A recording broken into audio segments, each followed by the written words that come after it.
Autoridades, señoras, señores, en nombre de Nueva Economía Forum les doy la bienvenida a la Tribuna Andalucía del Fórum Europa, que organiza con la colaboración de Cajasol, Banca Cívica y Aquagest. Hoy tenemos la satisfacción de acoger la intervención de la consejera de Educación de la Junta de Andalucía, doña María del Mar Moreno, quien será presentada por la presidenta del Partido Socialista de Andalucía, doña Rosa Torres. Señora Torres, adelante.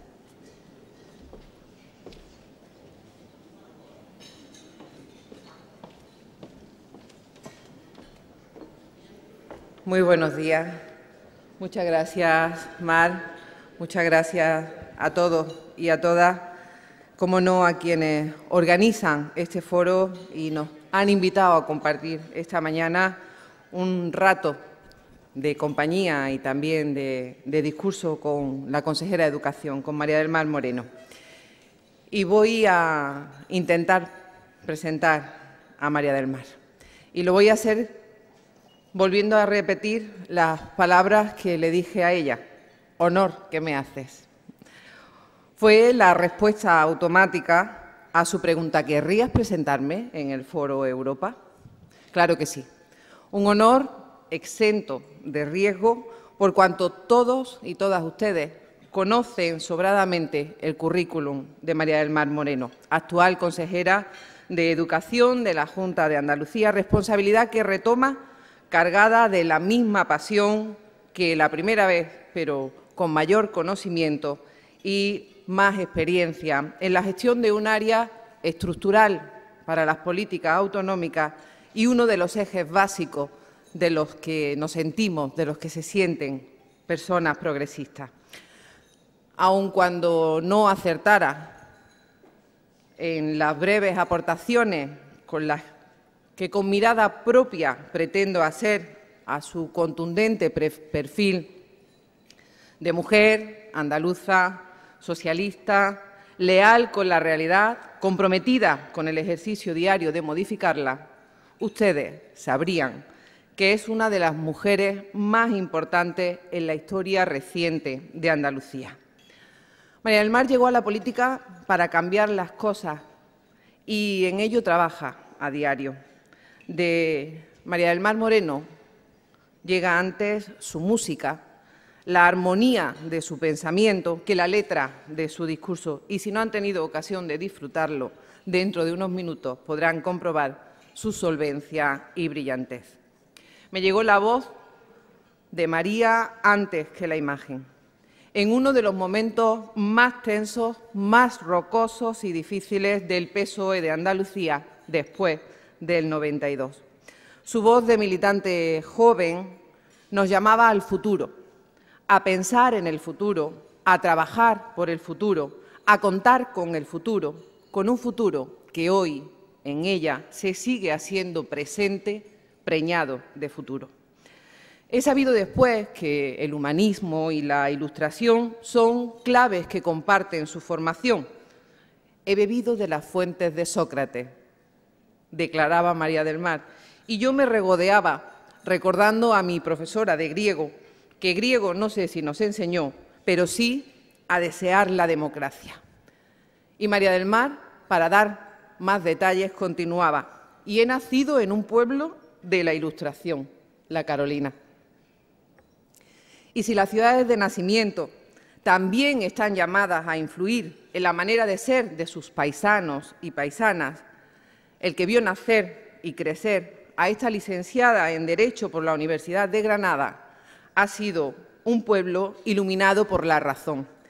De él han dicho que era una ciudad lógica, trazada a fe de inteligencia, la más europea de las ciudades de Andalucía, capital de los pueblos del norte de Jaén, a la que su primer mandatario, el intendente Pablo de Olavide, trajo lo más granado de la Ilustración a la hora de construir la ciudad perfecta.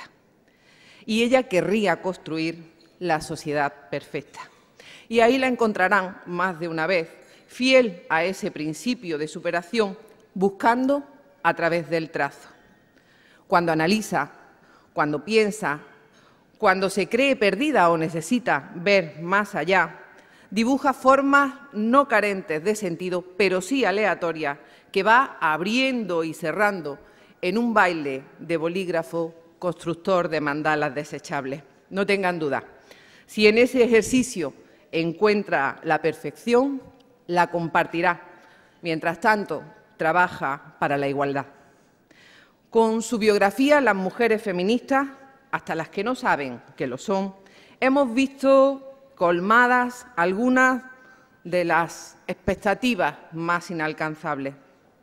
María del Mar Moreno ha sido de las primeras delegadas provinciales del Gobierno andaluz, la primera vicesecretaria general de la Comisión Ejecutiva Regional de Andalucía, responsable de la Secretaría de Política Autonómica e Institucional, y les traduzco, eso es la número 4 del PSOE a nivel nacional, y ha sido la primera presidenta del Parlamento andaluz.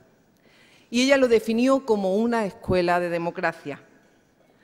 María del Mar, mujer de luz, de aquellas que no nombra nuestro himno y a la que su presidencia ha dado alma y rostro, supo abrir las puertas de las 5 llagas a las políticas de género, las que se hacen desde el estudio de la realidad, la publicación de temas de género, la modificación de las leyes, el uso no sexista del lenguaje y la imagen, esa que envía los mensajes a más velocidad que la luz. María del Mar Moreno no es una persona frívola, la tengo por persona seria.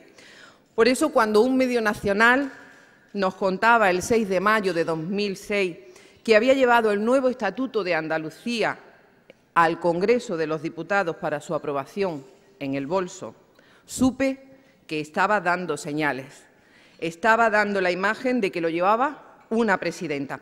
Al llevarlo en un lápiz electrónico, entendí que quería señalar que Andalucía vivía en su tiempo, al acompañarlo con 2 bolsas llenas de documentos, que había sido el producto de un riguroso trabajo.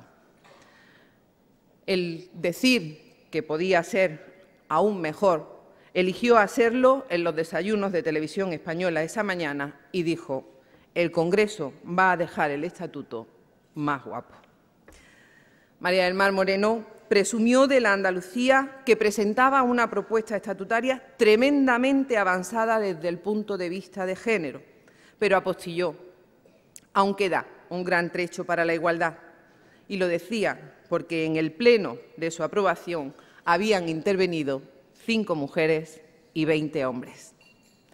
María del Mar Moreno fue premio Clara Campoamor por impulsar el progreso de la sociedad en igualdad, y entonces también declaraba: fuera de la democracia a las mujeres nos ha ido fatal.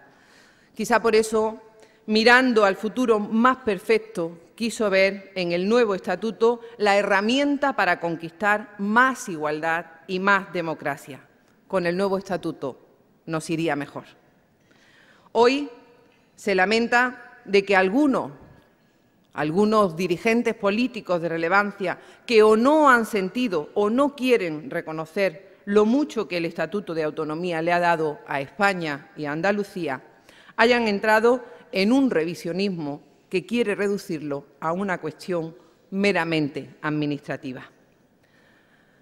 Como dice nuestro presidente, Pepe Griñán, que ha confiado en su capacidad de trabajo y dedicación, que valora la luz de su palabra y la convicción de sus actos, siempre atados a la lealtad. Lealtad a las personas, a las instituciones, al partido, a los valores. Lealtad que practica y reconoce, como dice Pepe Griñán, a quien tanto respeta: la igualdad es la patria de los hombres y las mujeres socialistas, y la educación su bandera. Permítanme añadir que María del Mar Moreno ha elegido a una paciente y apasionada abanderada. Paciente para escuchar y consensuar, apasionada para defender sus principios, siempre, siempre, siempre desde el diálogo. María del Mar siempre eleva el nivel de la conversación y lo hace sin renunciar al humor, a la carcajada que le ayuda a liberar nudos. Nada amargo quiere que se le quede dentro. Por eso, cuando llora, siembra metas, no grita, convence. Y cuando sueña, crea historias de las muchas Evas que no pudieron ser y que ella quiso parir en un juego literario de género cuya ecografía me dio a leer y aún conservo. La crítica literaria suele distinguir entre personas y personajes planos o superficiales y personajes profundos. Los personajes interesantes, los que nos atraen, los que dan juego, son, evidentemente, los personajes con una dimensión más poliédrica. María del Mar Moreno, como persona y como personaje, es de los que llaman la atención, de los que nos atraen e interesan. El discurso polarizado de los tiempos de la crisis tiende a escindir la vida y a las personas. Habla a veces del futuro y olvida el pasado, o habla del pasado olvidando el futuro. Y eso da lugar a personajes poco comprensibles y poco creíbles. Por el contrario, María del Mar Moreno es la memoria de la vida y de la historia de nuestra tierra, y es también el sueño de quien sueña para no dormirse, del que hace su propio destino. María del Mar Moreno está hecha de la vida y del pensamiento de las generaciones vivas de nuestra tierra. María del Mar guarda la memoria de las luchas por la libertad y por el bienestar en lo pequeño y en lo grande, en la vida y en las leyes. Por eso es tan fácil comprenderla, por eso nos resulta tan clara. Y también por eso María del Mar comprende también el sentir y el pensar de nuestra gente. Y en la memoria de nuestra gente, en la de todos nosotros, está la voluntad de construir nuestro propio destino, en lo pequeño y en lo grande, en la vida de los andaluces y en la historia de Andalucía. La biografía de María del Mar Moreno se mezcla con la historia del PSOE de Andalucía y con la historia de Andalucía, como la estructura de acero que se mezcla con el hormigón para fortalecerlo. Si los socialistas y las socialistas andaluces, si los hombres y las mujeres de esta tierra queremos construir un edificio capaz de elevarse sobre este tiempo de crisis, este tiempo de incertidumbre y oscuridad, vamos a necesitar más que nunca una ciudadanía educada en valores de justicia e igualdad, y a personas y personajes como María del Mar Moreno. Con ella les dejo.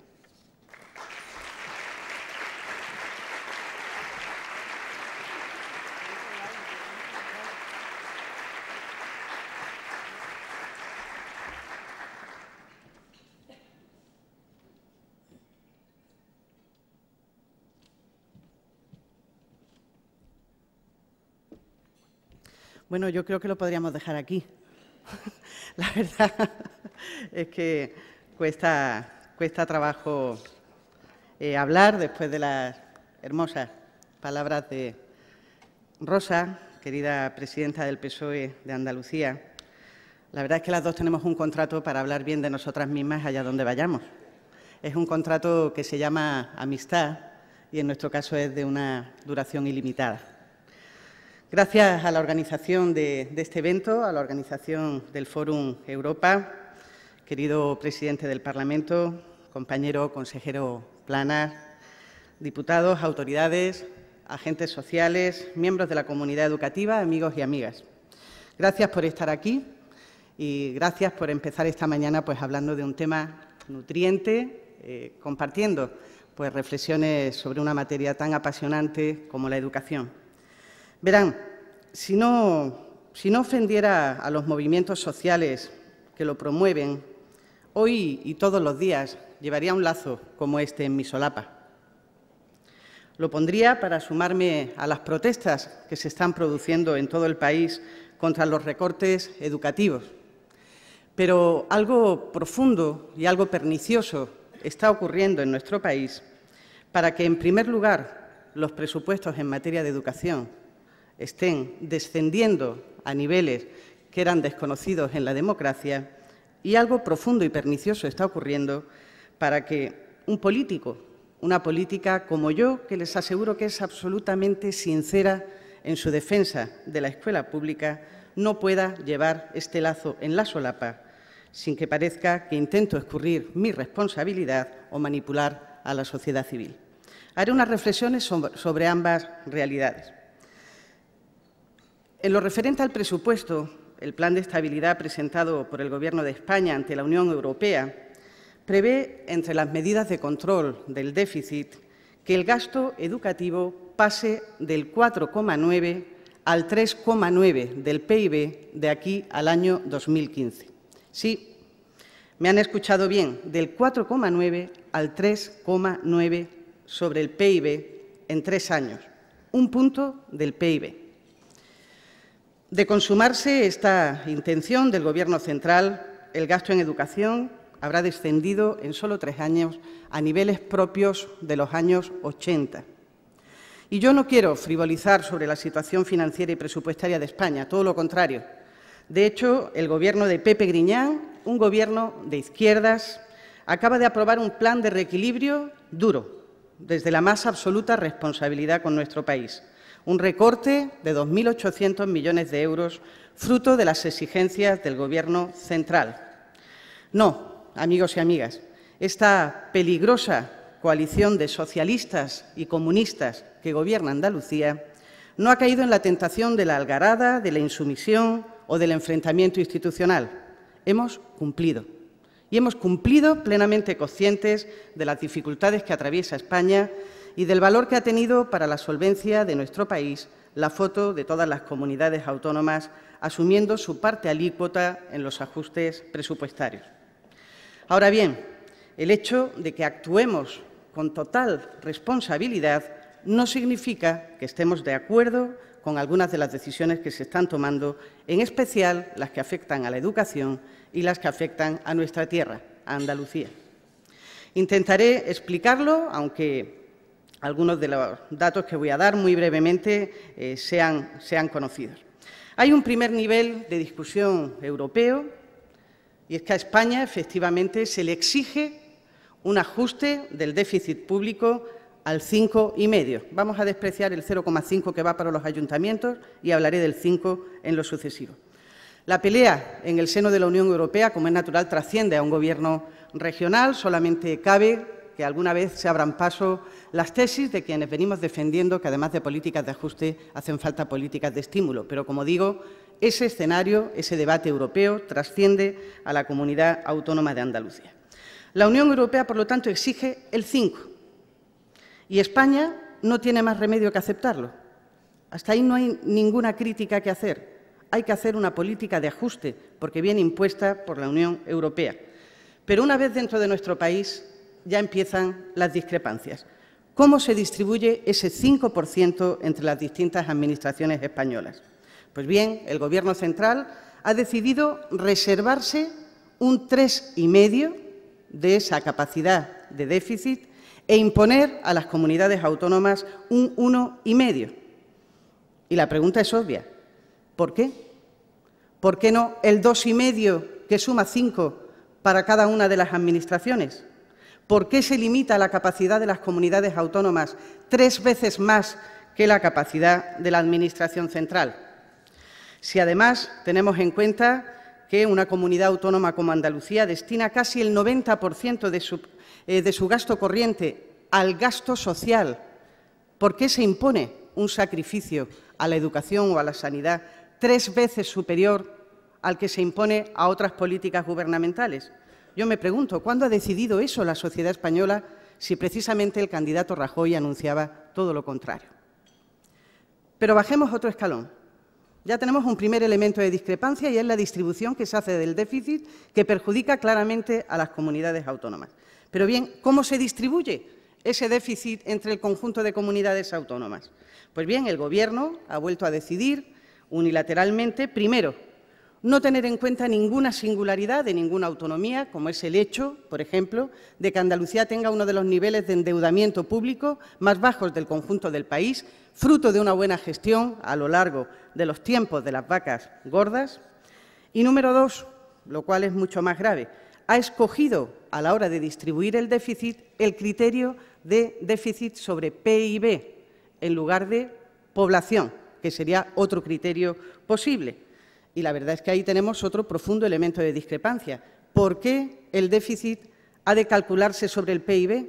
Si las comunidades autónomas se financian por su población, también por su población deberían ajustarse el déficit. Pues verán, esta discusión de si déficit por PIB o déficit por población se traduce en 620 millones de euros en contra de Andalucía, es decir, 620 millones de euros menos que va a tener la comunidad autónoma para hacer políticas, para prestar servicios. Una cantidad que, para que se hagan una idea, equivale prácticamente al conjunto de los recortes salariales que se ha visto obligada a realizar la Junta de Andalucía. Por lo tanto, amigos y amigas, sabemos y asumimos plenamente, con total seriedad, que la crisis nos va a pasar factura. Da igual que seamos culpables o inocentes, la crisis nos va a pasar factura.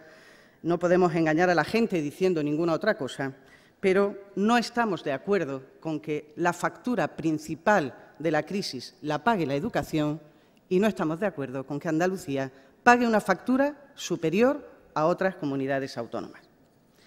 Verán, amigos y amigas, la fría contabilidad esconde decisiones apasionadamente ideológicas, que son las que debemos discutir en términos políticos y en términos ciudadanos. Le pondré dos ejemplos. En el ámbito sanitario, por ejemplo, Andalucía ha demostrado que se puede ahorrar más con la subasta de medicamentos que con el copago. Y, sin embargo, el Gobierno central nos ha recurrido la subasta. ¿Qué es mejor? ¿Que paguen más los pensionistas o que tengan algo menos de beneficio las grandes multinacionales farmacéuticas? No es una cuestión contable, es una cuestión política, es una cuestión profundamente ideológica. O le pondré un ejemplo en el ámbito educativo. El Real Decreto 14, el decreto de medidas de ajuste en materia sanitaria y educativa que ha aprobado el Gobierno de España, ha impuesto que la cobertura de las bajas del profesorado no se cubran antes de 15 días. Esto no es baladí, es tener a los chiquillos sin maestro o sin maestra, sin profesor en una asignatura durante 15 días, ¿vale? Pues bien, en Andalucía tenemos un sistema desde hace 3 años a través del cual las bajas se estaban cubriendo en 48 horas sin coste adicional, descentralizando su gestión y dejándolas a la autonomía de los centros. En este sentido, quiero anunciarles que antes de recurrir al Constitucional, por lo que entendemos una clara invasión de competencias, en este caso de la sustitución de bajas, vamos a remitir al Ministerio de Educación un informe económico sobre el modelo andaluz de cobertura de bajas, porque entendemos que es un modelo perfectamente exportable al conjunto de España, un modelo que puede permitir que en todo el país, con el mismo dinero, sigamos atendiendo y mejorando la atención a nuestro alumnado. Por lo tanto, nuestra primera intención no es pleitear con el Gobierno, es ayudar a exportar los mejores modelos de gestión que pone en marcha Andalucía, en este caso, como en el de la subasta de medicamentos. Hay que ahorrar, qué duda cabe, pero hay que agotar todas las posibilidades antes de perjudicar los derechos de la gente. En este punto, en relación con el sistema educativo andaluz, conviene recordar algunos datos. Primero, Andalucía mantiene un peso de la enseñanza pública en el conjunto del sistema del 80%. En Andalucía prácticamente no ha habido conciertos desde que se transfirieron las competencias. Y hay comunidades autónomas, como por ejemplo la Comunidad de Madrid, donde el peso de la pública apenas supera ya el 50%, y otras comunidades autónomas que ya han iniciado ese camino. La decisión en Andalucía de apostar por la escuela pública es una decisión estructural, una decisión de modelo. Y con todo el respeto que tenemos hacia la enseñanza concertada, que lo tenemos, y con la que colaboramos lealmente y cuya proporción actual puede considerarse razonable, creemos que la enseñanza pública no solo garantiza una buena escuela para nuestros hijos, la enseñanza pública garantiza una buena sociedad para nuestros hijos. Si se consuma el retroceso presupuestario anunciado por el Gobierno central, la escuela pública lo va a notar. Si no conseguimos mantener los niveles de calidad todavía muy mejorables de la escuela pública, se producirá una fuga hacia la enseñanza privada de quienes puedan sufragarla y volveremos a una educación de élites. En pocos años habrá una educación pública bajo mínimos para la inmensa mayoría de la ciudadanía. Por eso, el primer compromiso del Gobierno de Pepe Griñán en materia de educación es mantener esta configuración del 80% para la enseñanza pública, el 80-20, es decir, mantener los cimientos del sistema educativo básicamente público frente a cualquier tentación privatizadora. Con este objetivo, el Gobierno de Andalucía está tomando decisiones en defensa de la escuela pública. En primer lugar, quiero recordar que somos la única comunidad autónoma que, una vez empezada la crisis económica, hemos seguido manteniendo incrementos presupuestarios año tras año en los presupuestos educativos. El último, el del año 2012, el más elevado de la historia de la educación pública en Andalucía. Somos prácticamente la única comunidad autónoma que en el curso 11-12, que está finalizando, ha incrementado la plantilla del profesorado. Antes del recorte BERT, Galicia ya había disminuido su plantilla en 980 profesores, Madrid en 3.000, Valencia en más de 4.000. Tercero, hemos vuelto a demostrarlo hace pocas semanas al mantener en Andalucía la ratio en las aulas. En los márgenes de decisión del Gobierno autonómico hemos decidido salvaguardar la enseñanza pública manteniendo el número de alumnos por clase, pese a que el Gobierno central posibilita que se suba el número de alumnos, y así lo han decidido ya la mayor parte de las comunidades autónomas en nuestro país.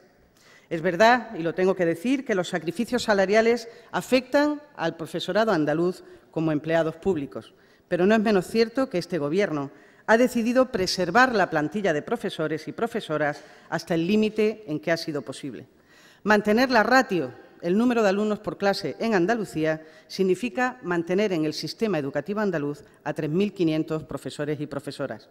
En términos de empleo, en términos de condiciones de trabajo y en términos de atención al alumnado, la decisión del Gobierno andaluz ha priorizado claramente la enseñanza sin ningún género de dudas.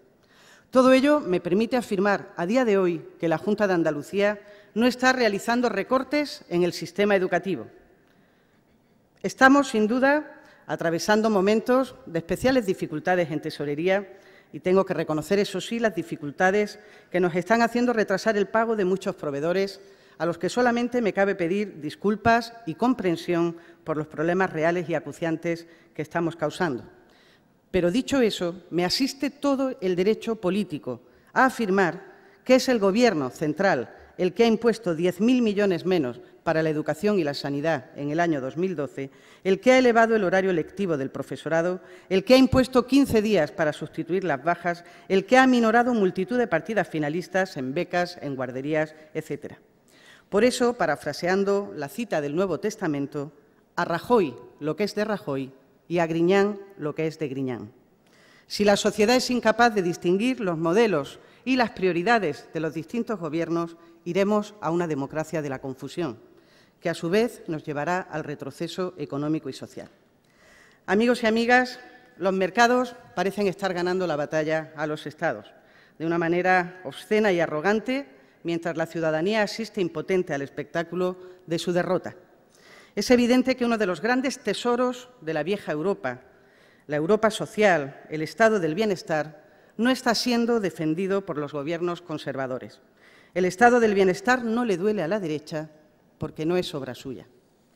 Por eso sí quiero llevar el lazo verde en la solapa. Quiero vestir la camiseta verde en contra de los recortes educativos, pero soy la consejera de Educación y si me pongo la camiseta verde parecería que la contaminaría con ese tufo que desprendemos los políticos en estos tiempos de cuestionamiento impenitente de nuestra labor, de nuestra honestidad, de nuestro compromiso con el interés general, en esta democracia de la confusión en la que tanto cuesta que se nos distinga. Ese es el tuétano de la victoria de los mercados.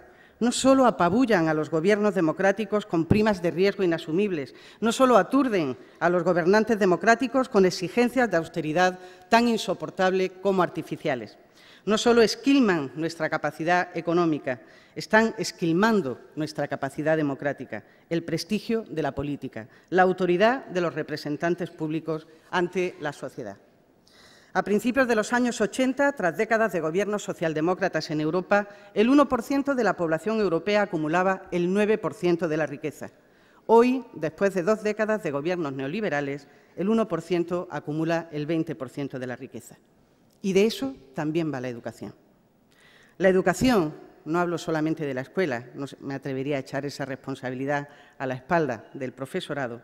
La educación, en su sentido más amplio, no solamente falla cuando produce fracaso escolar. La educación falla también cuando de las aulas salen individuos en vez de ciudadanos y ciudadanas. Y falla cuando permite que la sociedad se arrodille ante el becerro de oro o cuando se debilita la propia democracia. La educación, además de constituir una verdadera inversión y de ser imprescindible para el desarrollo económico de nuestras sociedades y nuestros pueblos, crea sobre todo ciudadanía, crea compromiso con el bien público. La escuela debe seguir ayudando a cambiar la realidad, siempre lo ha hecho. La escuela popularizó los saberes atesorados en los monasterios, enseñando a leer al vulgo. La escuela, la universitas, capitalizó las ciudades y permitió el nacimiento de una burguesía que se enfrentó a los poderes absolutos. ¿Qué sino la escuela ha cambiado la vida de las mujeres? La escuela fue el corazón de la Segunda República y sus maestros sufrieron la dura depuración de una dictadura que los consideraba elementos subversivos.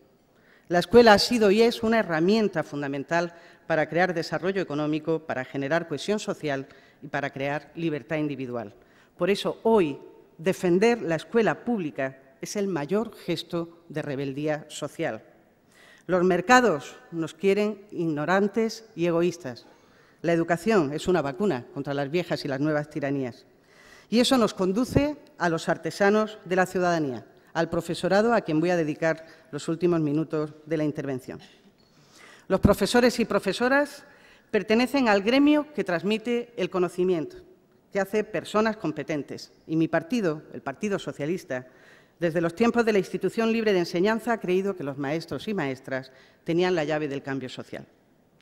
Parecería temerario dirigirse al profesorado en un momento de protesta generalizada contra el sacrificio salarial que acabamos de imponerles. Sé que puede parecer descarado pedirles más en el momento en el que pudiera parecer que ofrecemos menos. Pues bien, yo lo voy a hacer. Y lo voy a hacer en cada minuto de esta legislatura. Cada día de esta legislatura voy a pedirle a los profesores y profesoras que aguanten este envite y que soporten la tormenta presupuestaria que tenemos encima. Este tiempo político tiene un nombre propio, el profesorado andaluz, y al profesorado andaluz vamos a destinar la mayor parte de las iniciativas de esta legislatura, marcando 10 líneas de trabajo. En primer lugar, defender la plantilla. En segundo lugar, mejorar la formación inicial de los futuros profesionales de la enseñanza. En tercer lugar, mejorar su formación permanente. En cuarto lugar, dotarles de herramientas como la evaluación, no para hacer rankings segregadores, sino para ayudarles a hacer mejor su trabajo. 5, desburocratizar su tarea. 6, dignificar su papel en la sociedad. 7, seguir avanzando en la autonomía de los centros. 8, reforzar su autoridad académica y magistral. 9, procurarles estabilidad y desarrollo en su promoción profesional. Y 10, revisar los planes, los programas, el currículum, para concentrar sus esfuerzos en los aspectos más relevantes de la enseñanza con mayúsculas. Comprendo perfectamente el malestar del profesorado andaluz, pero confío plenamente en él. Son los depositarios de la esperanza de esta tierra. Cuando fallen los presupuestos, cuando fallen las leyes, habrá un profesor y una profesora haciendo bien su trabajo. Por eso no vamos a fallar al profesorado. Vamos a defender ese 80-20 que identifica al sistema educativo andaluz, porque cuando pase esta crisis habremos salvado el modelo, los cimientos de una escuela pública integradora, de calidad, transmisora de valores. Una escuela que favorezca el desarrollo económico y democrático de Andalucía. Una escuela que algún día permita que una consejera como yo pueda lucir un lazo verde sin ser tildada demagógicamente de hipócrita o de ventajista. Muchas gracias.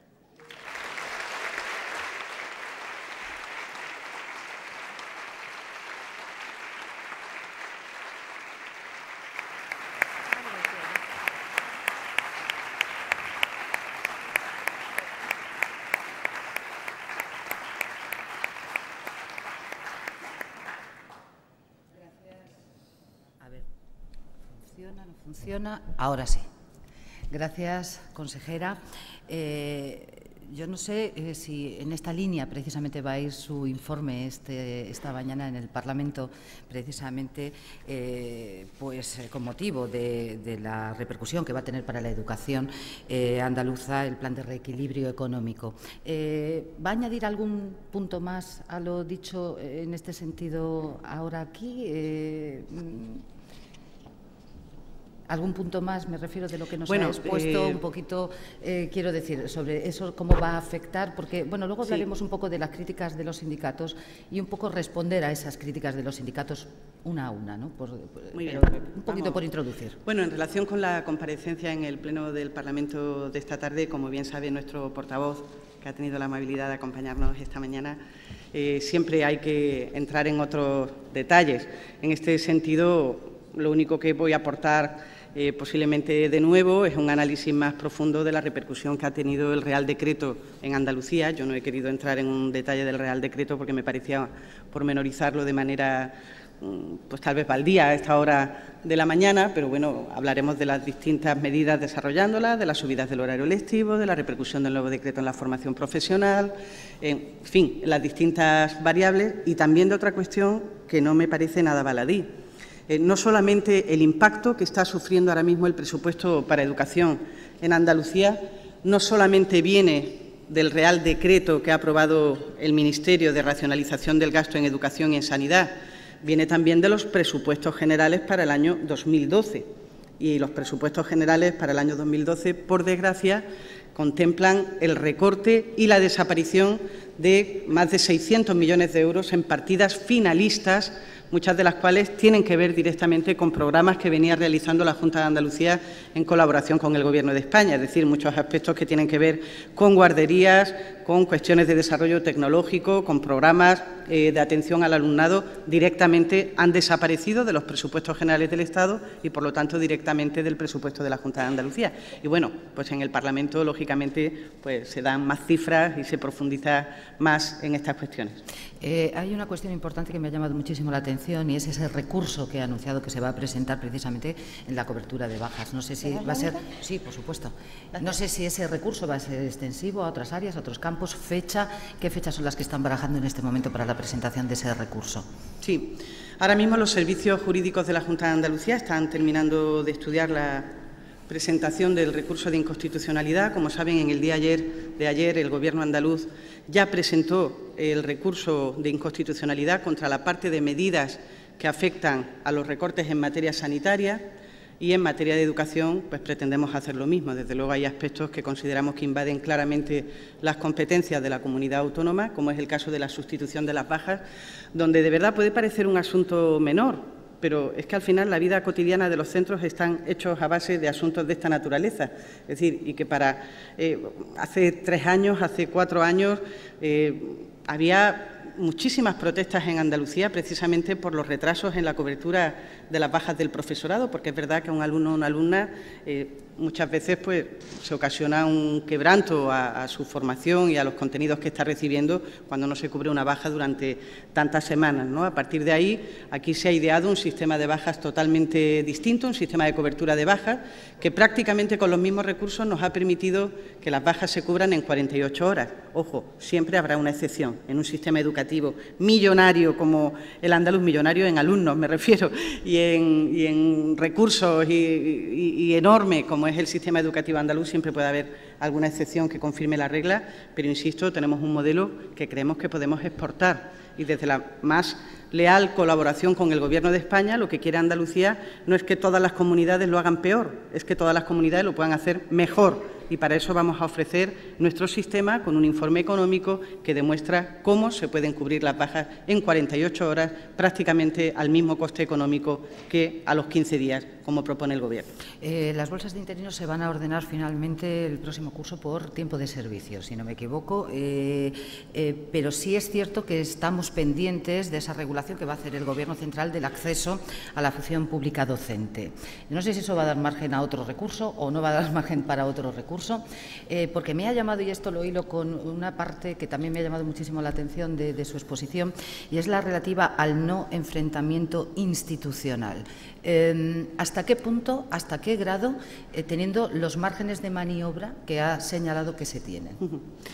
Bueno, evidentemente, vamos a ver, lo que quiere el Gobierno andaluz, se lo he escuchado al presidente de la Junta 1000 veces, a Pepe Griñán, es que España supere estos problemas, porque hay problemas reales, que los conoce perfectamente todo el mundo que está sentado en este respetabilísimo público.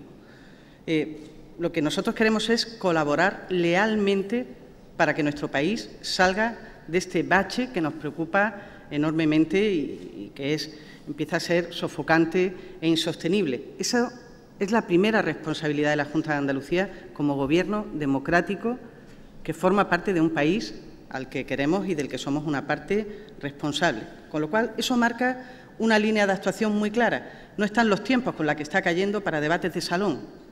Está para arrimar el hombro y colaborar en todo lo que podamos. Por eso fue tan importante que este Gobierno andaluz, que además nacía con esa marca de ser un Gobierno de izquierdas, que estaba todo el mundo hiperagobiado por la revolución que íbamos a hacer en Andalucía, demostrara con rotundidad su responsabilidad, yéndose a hacer una foto en un momento muy delicado, en uno de los momentos más delicados que ha pasado en nuestro país, de cómo todas las comunidades autónomas, con independencia de su signo político, cerrábamos filas en torno a la solvencia de la marca España.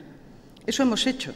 Ahora, eso no significa, y lo decía hace un momento, que no tengamos todo el derecho político del mundo, y lo vamos a hacer hasta la saciedad, de explicar lo que estamos de acuerdo y lo que no estamos de acuerdo. Desde luego estamos radicalmente de acuerdo con la factura que le están pasando a la educación y a Andalucía.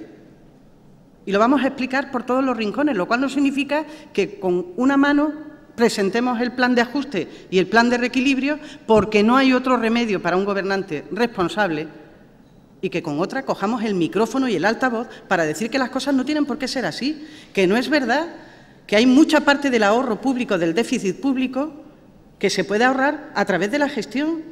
Le hace subasta, le hace bajas, le hace otras muchas medidas, que hay alternativas y que, desde luego, dentro de las prioridades de una sociedad, yo no creo que este país haya decidido de manera consciente que los niveles presupuestarios de educación vayan ahora a los niveles de los años 80, que el gasto en educación vaya a los niveles de los años 80. Eso yo no creo que lo haya decidido esta sociedad y hay otras muchas cosas que discutir.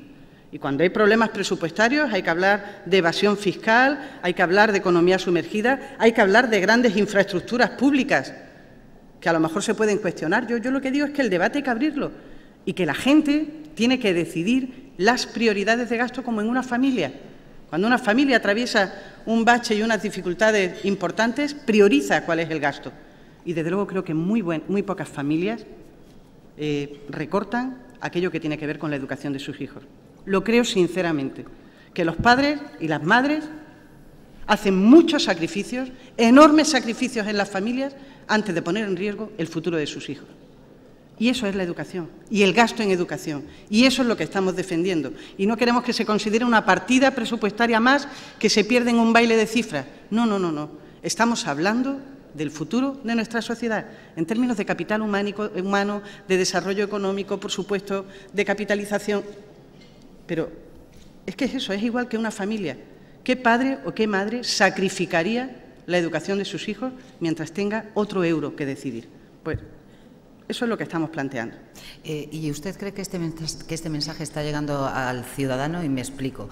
Hay muchas movilizaciones por el tema de recortes, el tema de ajustes, etcétera, etcétera. Y ya la leyenda, por decirlo de alguna manera, es los ajustes de la Administración central o del Gobierno central y los ajustes de Andalucía, y unidos juntos en la misma frase. Parece que no se están estableciendo distingos y todos los ojos están puestos en la Comunidad Autónoma Andaluza precisamente por ese Gobierno de izquierdas que hay en este momento. Si ese mensaje no llega a la ciudadanía, ¿qué se podría hacer? ¿Qué habría que introducir o qué elementos había que introducir? Y esto me va a servir para hablar ahora de los sindicatos, pero cuando me responda a esta pregunta. Bueno, se trata de eso. Claro, hombre, en términos políticos este debate, en términos ciudadanos. Este debate acaba de comenzar. Yo no tengo duda de que vamos a tener capacidad para explicar nuestra posición a la ciudadanía y no tengo duda de que hay buena parte de la ciudadanía que va a ser sensible y que va a entender lo que estamos diciendo, porque lo que estamos diciendo es la verdad como la copa de un pino. Sobre todo eso, estamos diciendo la verdad. A partir de ahí, pues hombre, a eso me refería. Forma parte del tuétano de nuestra democracia que no vayamos pues, a esa confusión generalizada en la que no se distingue, y por eso yo decía pues, que a Rajoy lo que es de Rajoy y a Griñán lo que es de Griñán. Cuando sean errores nuestros, cuando sean decisiones equivocadas por parte de la Junta de Andalucía, responderemos nosotros. Pero tenemos todo el derecho político a señalar dónde está el origen de buena parte de los problemas pues, que hoy afligen al sistema educativo andaluz. De eso se trata, de eso va pues, el contacto y la movilización social, en intentar explicar nuestras posiciones, y la democracia, cuanto más clarificadora es, más protege a la ciudadanía. Por eso, esa es parte de nuestra tarea. ¿Y qué papel cree que están jugando los sindicatos en esa confusión? Si es que juegan alguno. Vamos a ver, los sindicatos son organizaciones que defienden los derechos de los trabajadores. Es imposible que se imponga un recorte salarial a un trabajador y un sindicato no proteste. O sea, eso es así. Y yo no puedo pedirle al profesorado andaluz que acabamos de pasar pues una parte de esta factura de la crisis en la que no han tenido ninguna culpa, que esté contento y que esté aplaudiendo. Yo es que no le voy a pedir eso. Lo que sí le voy a pedir al profesorado andaluz es que por encima de esa indignación y por encima de ese quebranto que le producimos a su economía, que trascienda y que sea, en primer lugar, muy consciente de por dónde vienen los ajustes y los recortes, dónde está el origen, y, en segundo lugar, más allá de eso, que trascienda a la labor, como estoy segura de que van a hacer. Es muy importante lo que tenemos entre manos. Es muy importante que, aunque el Gobierno de España deje caer la educación al vacío presupuestario, que yo espero que estemos a tiempo también de corregirlo, y de eso depende buena parte, y para eso está pues, buena parte de la movilización cívica, ciudadana y política, pero es muy importante la tarea del profesorado andaluz. Por eso he dicho que nosotros, desde luego, cada euro de esta legislatura, cada euro presupuestario, desde luego lo vamos a dirigir muy bien y vamos a tener al profesorado en el corazón de nuestra política, haciendo todo lo que podamos por reforzar una figura que es clave, es la herramienta, es el artesano de la ciudadanía y el artesano de la capacitación de nuestros recursos humanos. Y, por lo tanto, bueno, pues los sindicatos ahí, ¿cómo están? Pues yo creo que no se les puede pedir otra cosa. Y también estoy convencida de que los sindicatos, todos los sindicatos, en lo que se refiere, digo a los sindicatos por lo menos del mundo de la educación, creo que todos comparten que la educación es una prioridad y debe ser una prioridad para cualquier Gobierno, y, desde luego, entiendo también que los sindicatos de clase suelen señalar con bastante frecuencia el origen de buena parte de los males. Están llegando muchas preguntas. ¿Para cuándo el abono de las deudas con las organizaciones sociales? Preguntan. ¿Para cuándo? ¿Para cuándo el abono de las deudas con las organizaciones sociales? Y dice, señala, nos identifica, la situación es muy preocupante y está obligando a muchas a cerrar. Sí. Vamos a ver, no podría decir que tengamos testado que algunas hayan cerrado ya, pero desde luego puedo comprender que mucha parte de un tejido que es de pequeña y mediana empresa, de autónomos incluso, que depende pues, para su desenvolvimiento cotidiano de estos recursos de la Junta de Andalucía, lo están pasando fatal. Soy plenamente consciente. Es verdad que en algunas materias hay unos retrasos más o menos razonables.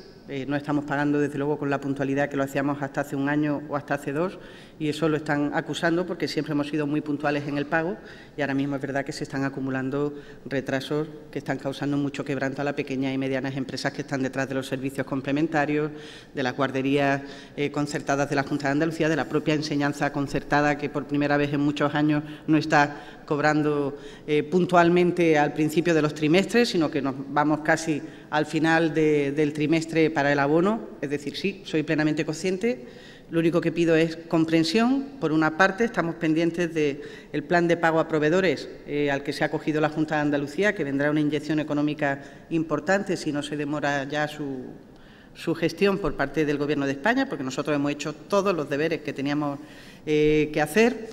Y, en segundo lugar, bueno, pues vamos a hacer todos los esfuerzos posibles pues para ahora, otra vez a 1 de julio, hacer un esfuerzo de pago a todos los niveles que podamos. Pero sí, somos conscientes de que hay un retraso importante. Ojo, son cuestiones de tesorería, que las compartimos la Administración pública, pues, que levante la mano las muchas empresas que hay aquí, quien no tenga dificultades de tesorería en estos momentos. Y por lo tanto, comprensión y disculpas. Es todo lo que puedo decir.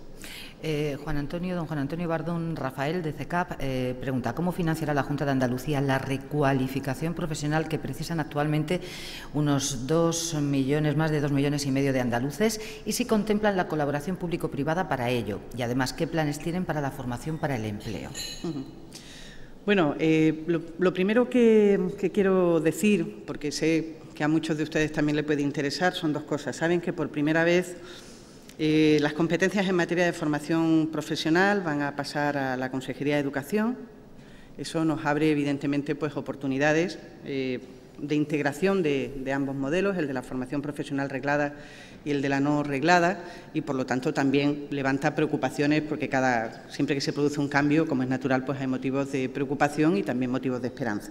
Intentaremos hacer ese cambio pues lo mejor posible. En un momento, desde luego, si los presupuestos de educación están teniendo dificultades, los de la formación profesional y para el empleo, vaya, eso es tremendo el ajuste que se ha hecho en este mismo ejercicio. Aún así diré que esas competencias todavía no están formalizadas.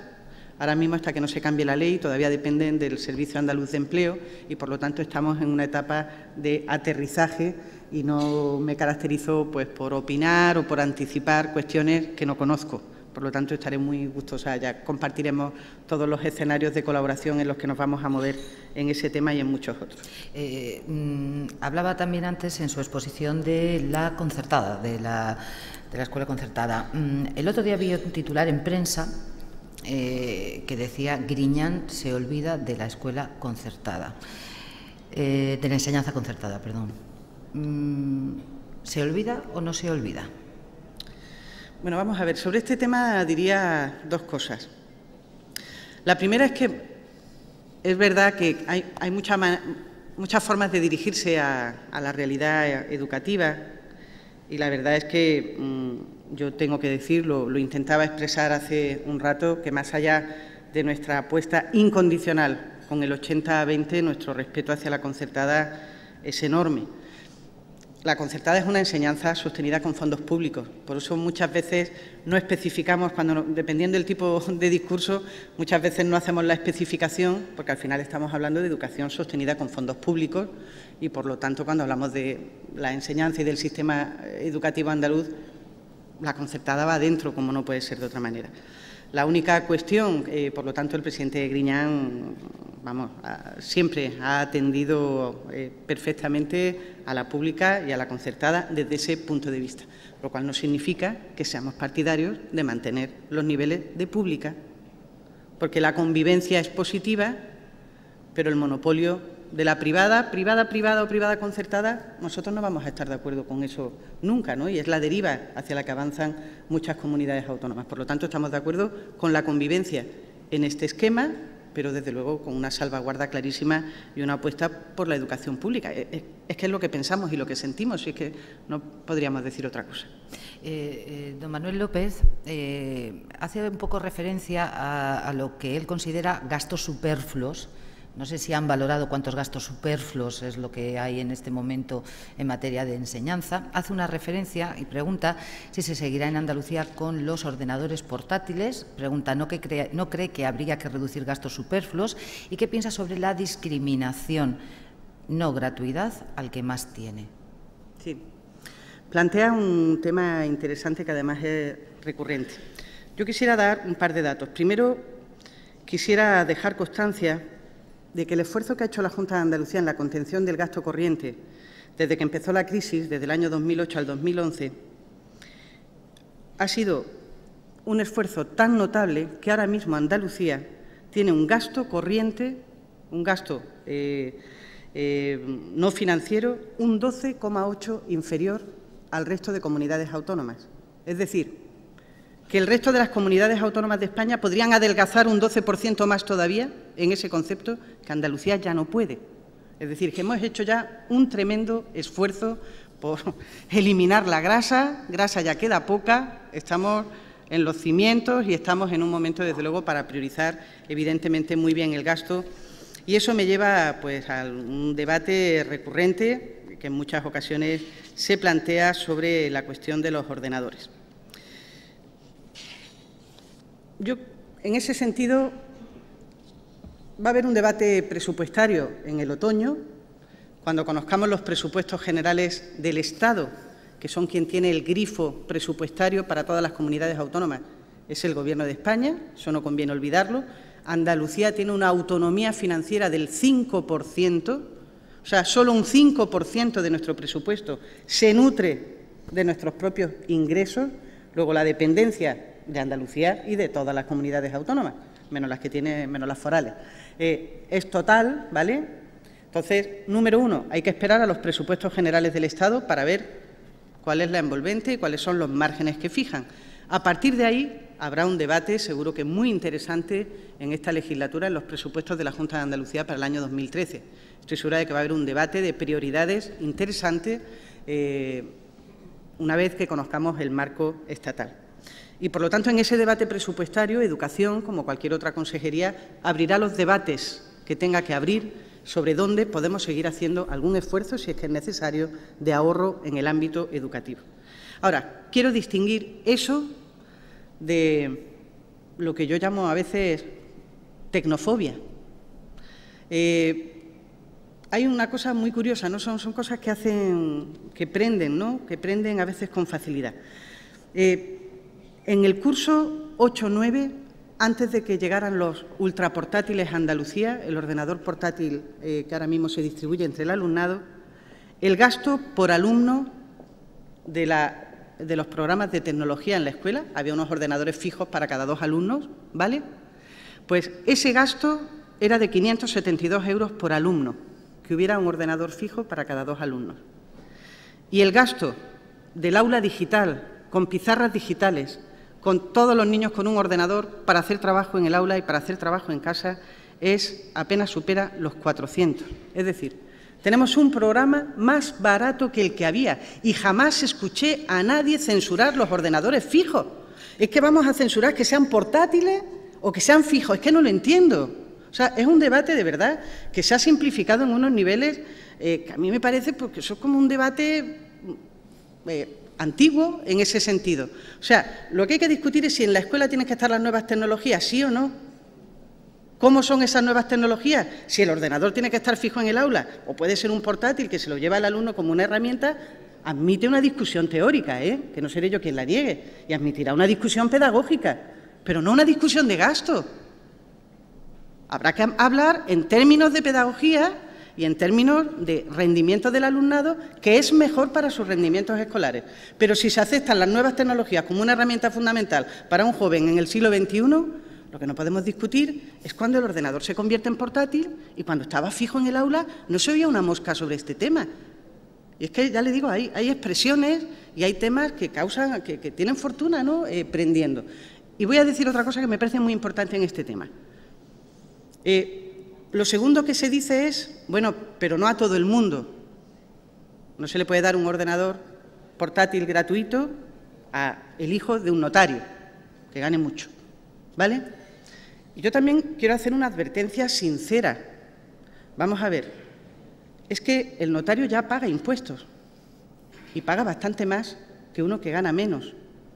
Luego, si nosotros estamos continuamente castigando con una doble imposición a los que ganan más, que ya pagan más que los que tienen menos, y además les privamos de determinados servicios públicos, eso es una doble imposición, eso es un doble castigo a las rentas medias o a las rentas más elevadas. Y es más, ese debate, que como digo, a veces parte de una simple tecnofobia, yo lo llevaría a otras cosas. O sea, decimos, un ordenador portátil que es un libro del siglo XXI, que es una herramienta que ya está casi amortizada, de la que nadie se asombra, ese que no lo tenga el hijo de un notario. Ahora, ¿el hijo de un notario sí puede ser operado gratuitamente de apendicitis? ¿Y sí puede jugar gratis en las pistas de baloncesto? ¿O le cobramos por la cesta? ¿Y el hijo de un notario sí tiene derecho al profesor gratis? Vamos a ver, vamos a hacer... yo comprendo que es una demagogia sencilla de que cuele, ¿no? Pero al final, el tema de la imposición hay que tenerlo muy en serio.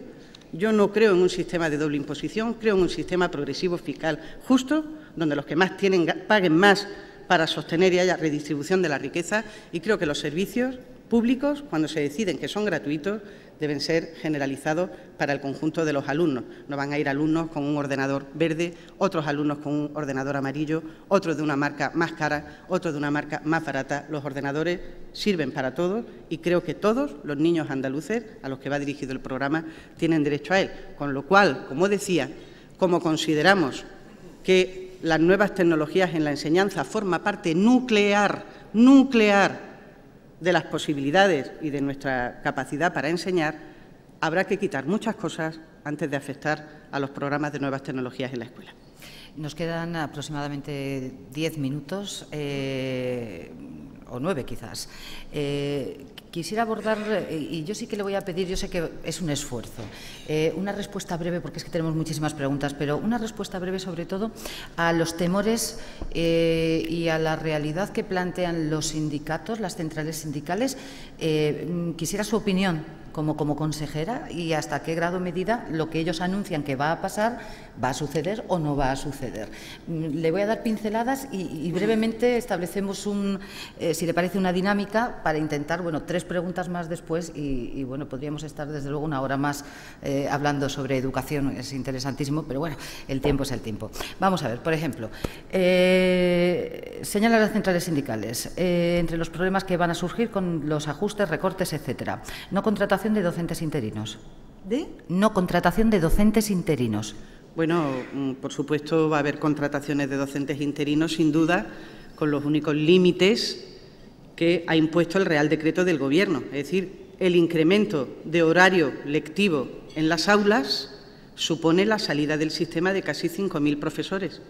Por eso digo, a Griñán lo que es de Griñán y a Rajoy lo que es de Rajoy. Rajoy, su normativa, expulsa a 5.000 profesores de la escuela. La normativa de Griñán hace que 3.500 permanezcan dentro. Aumento de docentes suprimidos y desplazados. ¿Cómo? Aumento de docentes suprimidos y desplazados. Bueno, la verdad es que vamos a esperar a ver cómo vienen los presupuestos generales del Estado, vamos a ver los márgenes que tiene. Hay muchas decisiones de carácter económico que no vamos a poder adelantarlas hasta que no conozcamos los presupuestos generales del Estado. No sustitución de bajas, lo ha comentado, lo ha señalado antes, ni del personal educativo complementario. También señalan que van a desaparecer numerosos programas educativos. Bueno, algunos ya han desaparecido, los que financiaba directamente el Ministerio y que ya no están. Es decir, es que hay algunos que ya han desaparecido en este momento, ¿no? Con respecto a los que financia directamente la Junta de Andalucía, insisto, no voy a poder dar titulares. Todo dependerá de presupuestos generales del Estado y de los presupuestos de la Junta de Andalucía para el año 2013. No implantación, nuevos ciclos de formación profesional y programas de cualificación profesional inicial. Sí, no, para nosotros los programas de cualificación profesional inicial, además, son necesarios, están dando un excelente resultado en los centros. La capacidad de crecimiento o no que tengamos en ellos, insisto, si es que doy por reproducida la respuesta.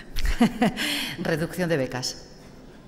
Bueno, las becas, si es que, insisto, todo lo que tenga que ver a futuro con decisiones de carácter presupuestario, insisto, nosotros vamos a hacer el máximo esfuerzo, como hemos venido haciendo hasta ahora. La sensibilidad del Gobierno de Pepe Griñán no va a faltar para priorizar las políticas de educación en Andalucía. No tengo ninguna duda. Se ha dado muestra sobre muestra. Como les digo, lo de no subir las ratios en las aulas, verán que no es gratis, que hay muchas comunidades autónomas en España donde es que ya no hay niños o hay menos niños y Andalucía sigue teniendo un enorme potencial porque nuestra población en edad escolar sigue creciendo. Y, como le he dicho, eso es el coste de 3.500 profesores y profesoras. Eso se llama priorizar la educación. ¿En qué márgenes? En los que tengamos. Ahora, si me dicen no va a haber ningún ajuste, es imposible en este momento vislumbrar el futuro sin conocer los presupuestos generales del Estado. Y se lo digo desde ya. Desde luego, si el Ministerio de Educación permite que el gasto educativo pase del 4,9 al 3,9 en España, ¿qué le van a pedir a una comunidad autónoma? Es que creo que esta sociedad y este país simplemente no lo debe permitir. No debemos permitirlo. De todas maneras, sí que hay diferencia en la manera en la que está acometiendo esta situación la comunidad autónoma andaluza en materia de educación con respecto a otras comunidades. Esto está llegando, se está conociendo, se está sabiendo, es decir, ustedes lo saben. Yo lo sé porque lo he leído. Pero no sé yo hasta qué punto se conoce las diferencias, las distintas diferencias a la hora de abordar esta situación. Bueno, pues yo espero que hoy haya un grupo de personas bastante más numeroso que nos ayude a divulgarlo. Por cierto, ¿qué va a pasar con Educación para la Ciudadanía? Educación para la Ciudadanía, ¿qué va a pasar, no? Sí, bueno, les recuerdo Educación para la Ciudadanía, asignatura polémica donde las haya, que ha levantado pues muchísimas pasiones, en mi opinión inmerecidamente, porque es una asignatura que simplemente nos homologa a Europa en cuanto a la transmisión de valores constitucionales, ha sido modificada por el Gobierno de España y lo que va a hacer Andalucía es que, como tenemos una capacidad para diseñar los contenidos de la asignatura, que es del 35%, digamos, de los contenidos, o sea, lo puede decidir la comunidad autónoma, vamos a analizar el impacto del Real Decreto cuando se produzca sobre esa asignatura y Andalucía, con su 35%, va a mantener aquellos contenidos que a nosotros nos parecen que acercan la asignatura a la Constitución española, en materia fiscal, en materia de defensa de lo colectivo, en materia de libertades, en fin, lo que a nosotros nos parece que es una asignatura pegada a los valores constitucionales. Con nuestro 35% no vamos a permitir que se aleje de la Constitución, como nos da la sensación de que se va a producir en esta reforma. Raquel Arenal, del Parlamento andaluz, indica que frente a la revisión que el Ministerio de Educación ha planteado hacer precisamente sobre la asignatura de Educación para la Ciudadanía, sin embargo, se van a mantener asignaturas como la religión, a su criterio, que dice o señala que verdaderamente adoctrina. ¿La posición de la Consejería en este aspecto? Bueno, como creo que ya lo he explicado, en el ámbito en el que podemos tomar decisiones, que es en el de la asignatura de Educación para la Ciudadanía, vamos a complementar los contenidos y vamos a intentar que siga siendo pues una asignatura equilibrada y plural. Y tengo que decir una cosa que me parece muy importante en este sentido. Yo cada vez que he oído decir que la asignatura de Educación para la Ciudadanía es una asignatura adoctrinadora, siempre he pensado que se insulta al profesorado, porque nuestro profesorado es plural. Comprenderán que 100.000 profesores y profesoras en Andalucía representan a la pluralidad de nuestra sociedad y, por lo tanto, yo tengo plena confianza en que el profesor y la profesora, que es quien finalmente materializa en la clase los contenidos de cualquier asignatura, siempre va a ser una intervención ponderada, equilibrada, que refleja la pluralidad. Por lo tanto, en Educación para la Ciudadanía vamos a actuar. Hay otras cuestiones, bueno, en las que trascienda la capacidad de la comunidad autónoma. Desde ACES, Cooperativas de Enseñanza, Miguel Vega pregunta si no cree que hay otras formas de escuela pública, otras formas que la escuela pública y la concertada. Él habla, lógicamente, de las cooperativas de enseñanza, que dice no tienen otra fórmula que el concierto, pero que se sienten escuela pública y se consideran, además, parte de ella. Sí, como he dicho en alguna pregunta anterior, para nosotros también forma parte del sistema. Evidentemente, toda la enseñanza que está sostenida con fondos públicos y bueno, el debate a veces es de trazo gordo. El debate es de trazo gordo porque si empezamos a afinar con los pinceles, pues se pierde la línea fundamental. El 80-20 es una idea fuerza. El 80-20 es un cimiento. Es un cimiento que, por lo tanto, admite mucha brocha pequeña en su seno, como es natural, pero de momento defiendo el 80-20. Respecto a la ratio la ratio de alumnos por aula, hemos hablado también de los profesores, pero ¿qué pasa con las infraestructuras? ¿Qué dinero hay para las infraestructuras? Que esto siempre que comienza el curso, y usted lo sabe perfectamente, sí, es un problema, hay obras, etcétera, etcétera.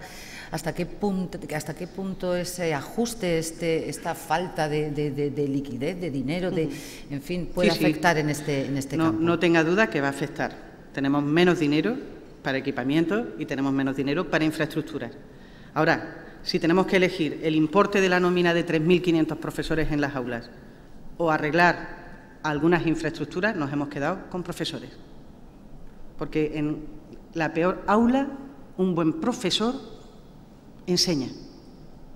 Y, por lo tanto, hemos priorizado la plantilla, hemos priorizado el número de profesores y profesoras. Y, a partir de ahí, tenemos menos dinero.